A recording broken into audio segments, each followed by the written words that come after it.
ఎవరైనా రాయలసీమలో ఫేమస్ ఏంటి అని అడగగానే గుర్తొచ్చేది మన ఉగ్గాని బజ్జీ. సో ఈరోజు ఉగ్గాని ఎలా చేసుకోవాలో చూద్దాం. ఫస్ట్ ఒక కడాయిలో ఆయిల్ వేసుకోవాలి. ఆయిల్ బాగా హీట్ ఎక్కాక పోపు దినుసులు యాడ్ చేసుకోవాలి. నేను ఇక్కడ ఆనియన్స్ వేసుకుంటున్నాను.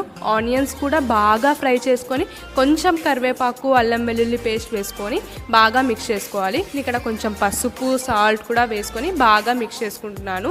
తర్వాత టమోటోస్ వేసుకోవాలి. టమోటోస్ కూడా బాగా మగ్గాక పచ్చిమిర్చి అండ్ వెల్లుల్లి దంచుకొని ఆ పేస్ట్ని వేసుకోవాలి. పచ్చిమిర్చి పేస్ట్ లాస్ట్లో వేసుకుంటేనే చాలా స్పైసీగా టేస్టీగా వస్తుంది. ఇవన్నీ మగ్గాక లాస్ట్లో కొత్తిమీర వేసుకొని స్టవ్ ఆఫ్ చేసుకోవాలి. మనం ముందుగానే 10 to 15 minutes బొరుగులను నానబెట్టుకోవాలి. ఈ నానబెట్టుకున్న బొరుగులను పిండుకొని ఈ తిరువాతలో వేసుకొని నిమ్మకాయ పిండుకోవాలి. లాస్ట్లో పప్పుల పొడి వేసుకుంటే ఎంతో ఫేమస్ అయిన రాయలసీమ ఉగ్గాని రెడీ అయినట్లే. దీనికి కాంబినేషన్ మిర్చి బజ్జీ కంపల్సరీ.